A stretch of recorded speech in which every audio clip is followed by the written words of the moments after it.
بالله من الشيطان الرجيم بسم الله الرحمن الرحيم يا أيها المزمل قم الليل إلا قليلا نصفه أو انقص منه قليلا أو زد عليه ورتل القرآن ترتيلا إنا سنلقي عليك قولا ثقيلا إن ناشئة الليل هي أشد وطئا وأقوم قيلا.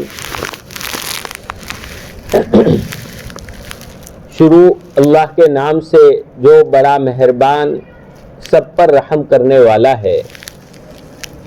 اے کملی اوڑھنے والے رات کو کھڑے ہو جائیے مگر تھوڑی دیر، آدھی رات یا اس میں سے تھوڑا کم کر دیجئے یا اس پر کچھ بڑھا دیجئے، اور قرآن کریم کو ترتیل کے ساتھ تلاوت کیجئے، ترتیل کے ساتھ پڑھیے. یقیناً ہم آپ پر بڑی بھاری ذمہ داری ڈالنے والے ہیں. یقیناً راتوں کو اٹھنا وہ نفس کو کچلنے والا ہے اور بات کو سیدھا بنانے والا ہے. یہ سورہ مزمل. مزمل اصل میں کہا جاتا ہے کپڑا وغیرہ لپٹ لیتے ہیں تو اس کو کہا جاتا ہے کپڑا لپٹنے والا، یعنی کپڑا وغیرہ کمبل وغیرہ لپٹ کر سو جاتے ہیں تو اس کو کہا جاتا ہے مزمل، یعنی کپڑا لپٹ کر سونے والا. اس سورت کے شان نزول کے بارے میں دو طرح کی روایات ہے. یہ اور سورہ مدثر جو اس کے بعد آ رہی ہے، دونوں کا شان نزول ملتا جلتا ہے اور ان دونوں میں دو واقعات ذکر کیے گئے ہیں. بعضوں نے اس کا شان نزول یہ ذکر کیا ہے کہ مشرکین مکہ مل کر سب نے طے کیا کہ محمد رسول اللہ صلی اللہ علیہ وسلم ان کے لیے کوئی لقب تجویز کرنا چاہیے، کیونکہ یہ امت میں توڑ پیدا کرتے ہیں. الیاذ باللہ من ذالک. آپ صلی اللہ علیہ وسلم دعوت دیتے تھے تو آپ صلی اللہ علیہ وسلم کے بارے میں یہ کہ یہ توڑ پیدا کرتے ہیں، ایسے ویسے اس طرح کہتے تھے، تو کہ ان کے بارے میں ہمیں کوئی نام تجویز کرنا چاہیے، ان کا کوئی نام دے دینا چاہیے، یعنی برے لقب سے پکارنے کے لیے وہ سب اکٹھا ہوئے. تو ان میں سے بعضوں نے یہ کہا کہ ان کو کاہن کہہ دیوے، بعضوں نے یہ کہا کہ کاہن یعنی کہانت کرنے والا اور ایسا کہہ دیوے، بعضوں نے کہا کہ شاعر کہہ دیوے، سب نے الگ الگ نام. پھر بعضوں نے کہا کہ نہیں ساحر یعنی جادوگر کہہ دیوے، کیونکہ جادوگر بھی جادو کے بل بوتے پر بھائی بھائی کو الگ کر دیتا ہے، یہ بھی آپس میں اختلاف پیدا کر دیتے ہیں. الیاذ باللہ من ذالک. اسلام کی دعوت دیتے تھے، بعض اسلام کی طرف آ جاتے تھے، بعض کفر میں رہتے تھے، تو اسی کو انہوں نے غلط سمجھ لیا. حالانکہ حضور اکرم صلی اللہ علیہ وسلم تو حق کی طرف بلا رہے تھے اور محبت کو پھیلا رہے تھے، لیکن نا سمجھی کی بنیاد پر کہ یہ آپس میں توڑ پیدا کر رہے ہیں.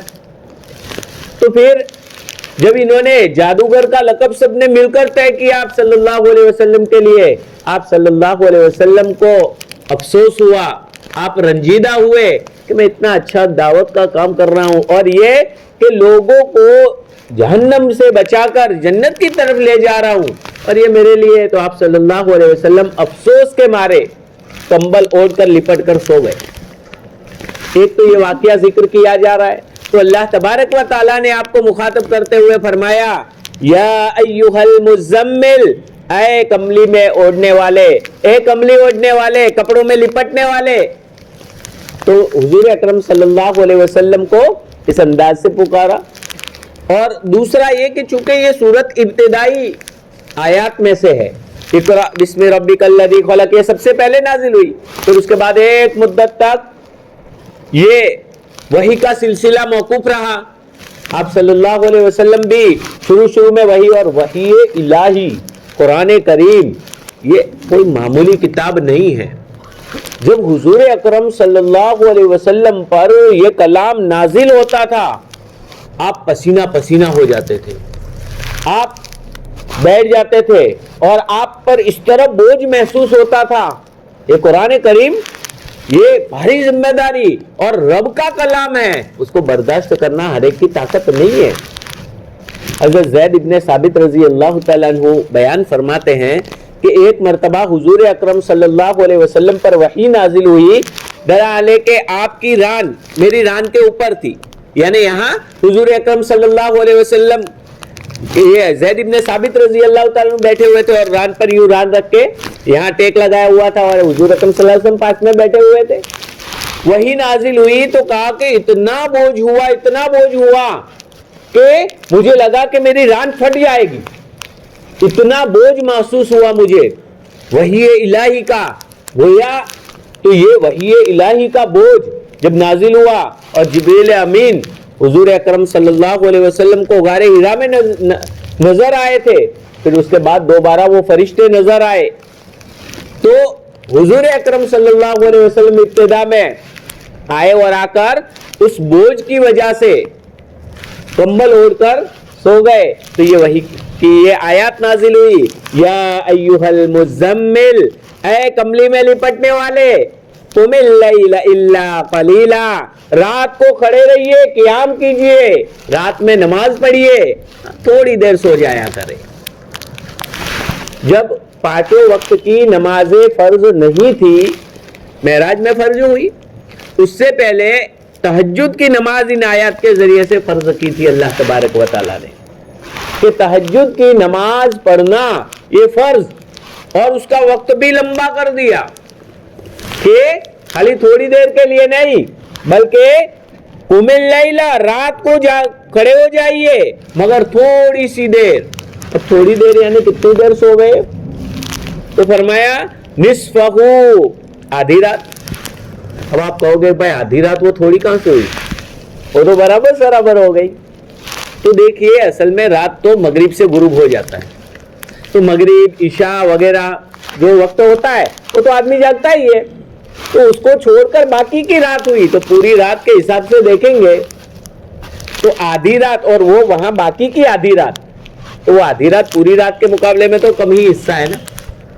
عشاء کے بعد سے جو صبح صادق تک کی رات ہے اس کو آدھا کر دو، اور ایک ہے مغرب سے لے کے پورا، تو وہ آدھا تو زیادہ ہی ہے، تو آدھے سے مراد وہ عشاء کے بعد کا وقت ہے، تو اس میں کہ آدھی رات یا اس سے اوین کس منہ، یا اس سے کچھ کم کر دیجئے، آدھی رات اگر نہیں تو اس سے کم کر دیجئے، یعنی ثلث رات، ایک تہائی رات کے 3 حصے کر لو، اور تیسرے حصے میں تہجد وغیرہ اور اللہ تعالیٰ کی عبادت کے لیے وہ تیسرا حصہ فارغ کر لو، او زد علیہ، یا اس پر کچھ بڑھا دو، یعنی 2 ثلث کر دو، 3 حصے کر کے 2 حصے جاگو اور 1 حصہ سو جاؤ، تو یہ اس طرح کر لیجئے۔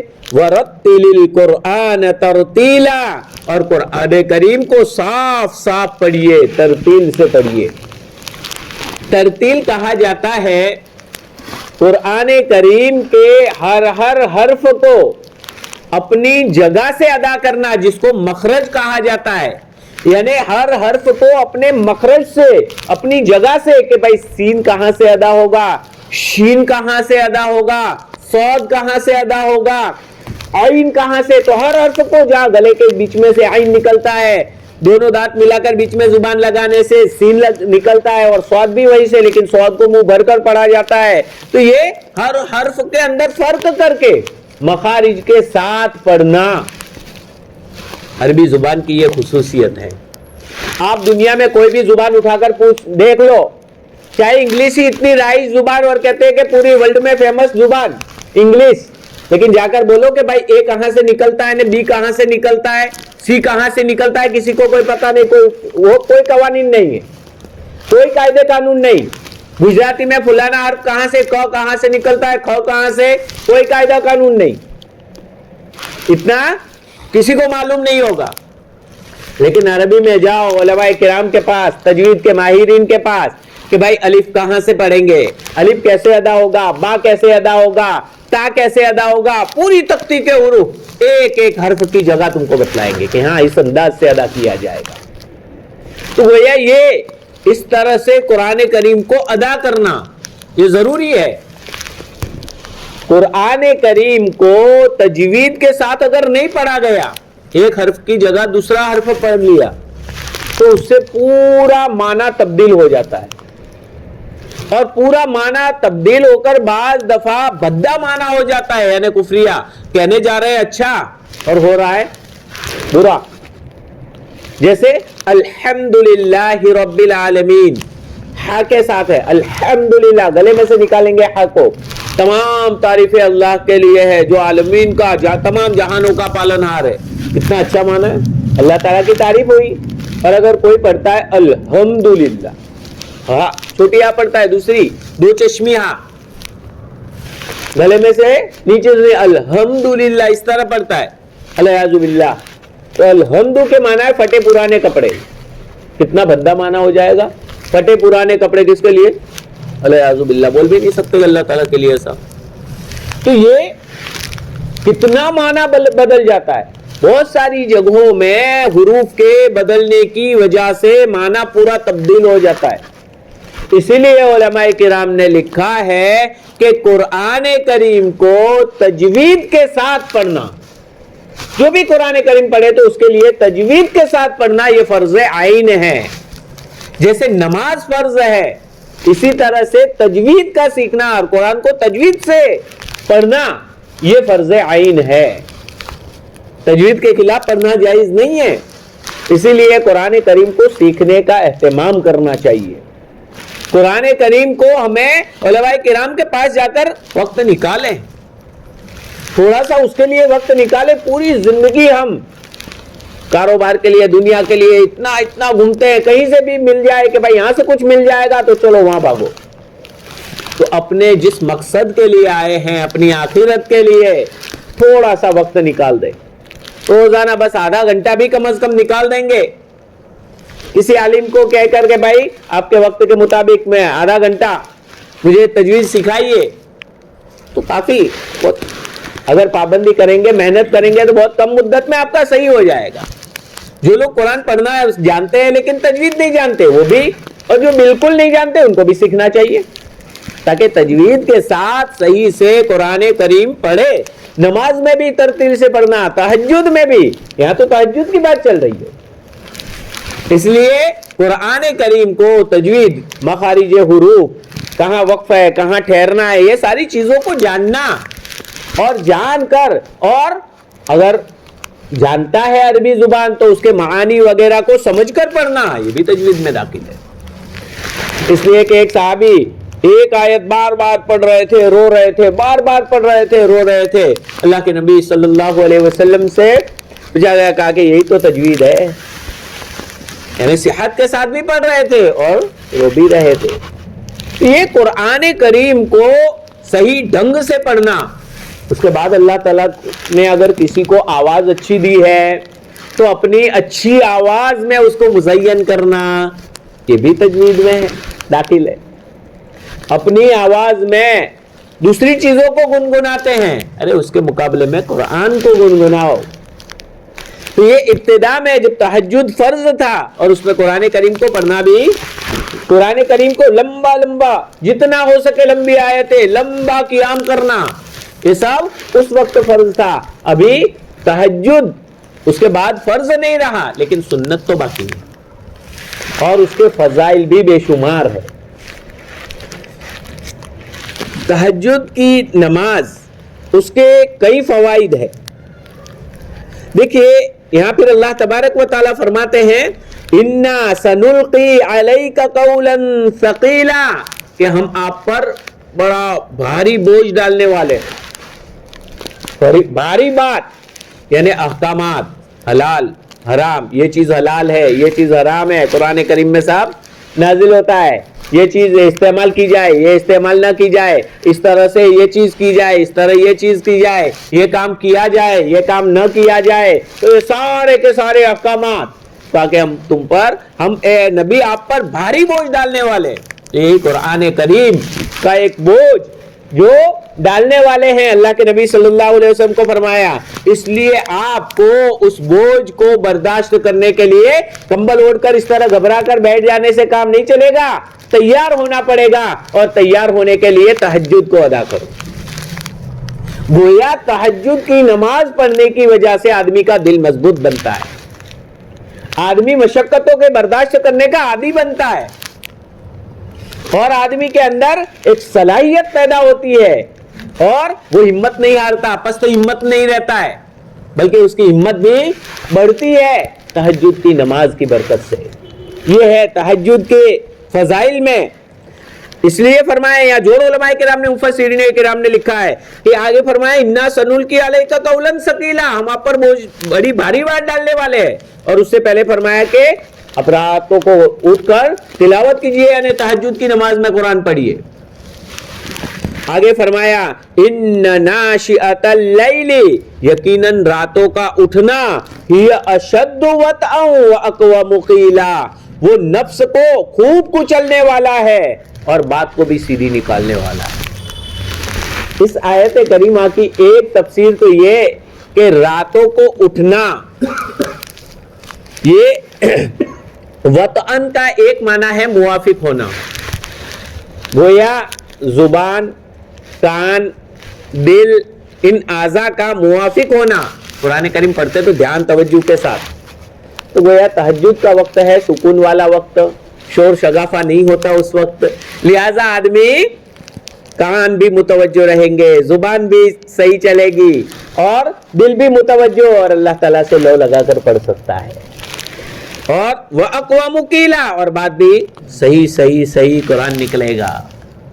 اور ایک دوسری تفسیر جو کی گئی ہے کہ وطئن کا معنی ہے کچلنا، اور مفسرین کرام نے اس تفسیر کو بھی لیا ہے اور یہ تفسیر بھی بالکل صحیح ہے، اسی لیے ترجمہ بھی اسی سے کیا ہے، نفس کو بہت کچلنے والا، یعنی نفس کے جذبات کی مخالفت کرنے والا، نفس پر کنٹرول۔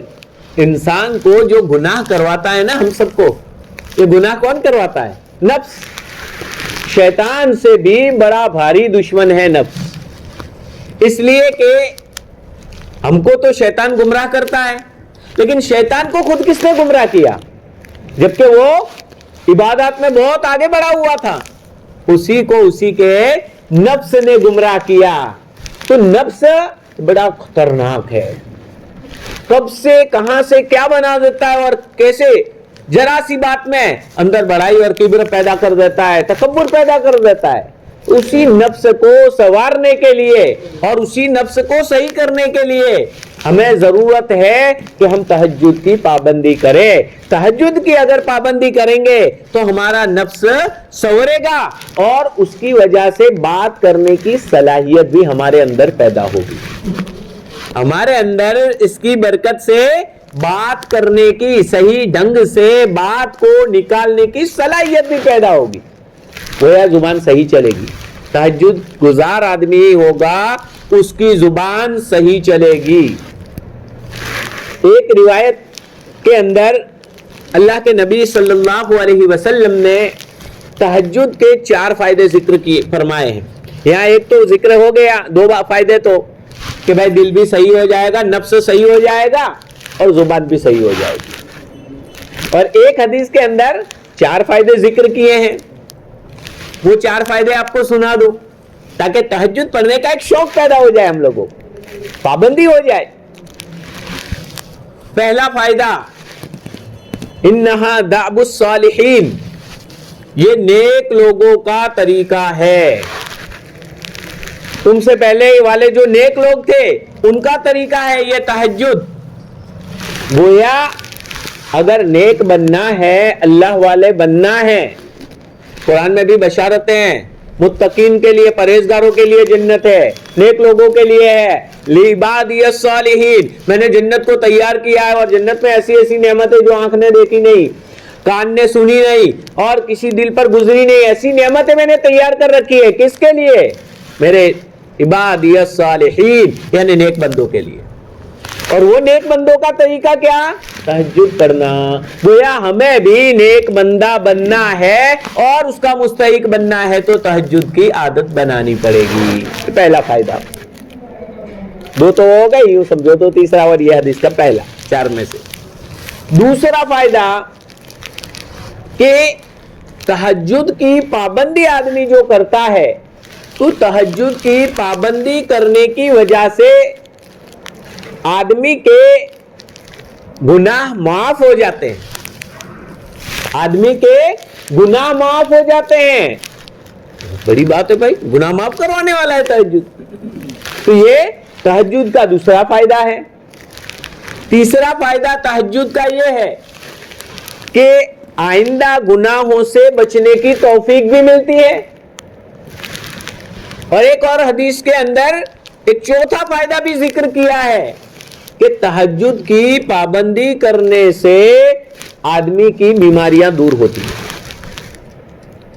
تو یہ کیسے کیسے فائدے ہیں تہجد کے. اور اس حدیث میں جو چوتھا فائدہ ذکر کیا ہے کہ اللہ تبارک و تعالیٰ کا تقرب نصیب ہوتا ہے. کہتے ہیں نا کلیکٹر سے فلانا تو بہت قریب ہے بھائی, اس کو مت چھڑنا ورنہ اس کے بعد پہنچ جائے گا نا فوراً اوپر سے آرڈر آ جائے گا. ارے کیا کلیکٹر, کیا پی ایم, کیا یہ سب دنیا میں رہ جائیں گے. سب سے بڑی ذات جو سب کو پیدا کرنے والی ہے اس کا مقرب بن جائے گا. بننا ہے نا بھائی اس کا مقرب. اللہ تعالیٰ ہم سب کو بنائے تو اس کے لیے کیا کرنا ہے؟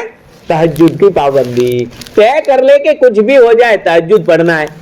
ابھی تو راتیں لمبی ہے, آرام سے, اور 5:45 تک ٹائم رہتا ہے, اور 5:45 میں 1-2 منٹ باقی تک ٹائم وقت رہتا ہے.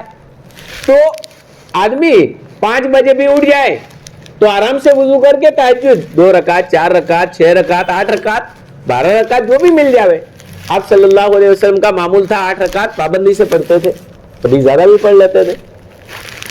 تو یہ لیکن 2 رکعت بھی پڑھی جا سکتی ہے, 4 رکعت بھی پڑھی جا سکتی ہے, تو جو بھی موقع ملا تو آرام سے آدمی اور تھوڑی دیر اللہ تعالیٰ سے دعا مانگ لے, تھوڑی دیر لو لگا لے. تو یہ تہجد, اور اس تہجد کا بڑا فائدہ یہاں پر ذکر فرمایا کہ نفس کچلا جائے گا. جب نفس کچلا جائے گا انسان نیک اور دیندار بن جائے گا, سنور جائے گا, صحیح معنی میں مسلمان بن جائے گا. اور جب صحیح معنی میں مسلمان بن جائے گا تو نیک بندوں کے لیے اللہ تعالیٰ نے جنت کو تیار کیا ہے. کیسی؟ جس کو آنکھ نے دیکھا نہیں, کانوں نے سنا نہیں, اور دل پر کسی کے دل پر گزرا بھی نہیں. ایسی نعمتیں چاہیے کہ نہیں بھائی؟ تو اس کے لیے کیا طے کر لو کہ بس الارم رکھ دیں گے اور اٹھ جائیں گے. حضرت نے خانقاہ میں ایک بہت بہترین بات بتلائی جو میں رات کو خانقاہ تھی, اس میں فرمایا کہ الارم رکھ لو اور الارم کو پاس میں, تکیے کے پاس مت رکھو, تھوڑا دور رکھو. کیوں؟ پاس میں رکھیں گے تو بند کر کے سو گئے, اور دور رکھیں گے تو اٹھنا پڑے گا نا بند کرنے کے لیے, تو اٹھیں گے تو پھر اب سستی دور ہو جائے گی اور تہجد پڑھنے کی توفیق ہو جائے گی. بہت بہترین علاج بتلایا.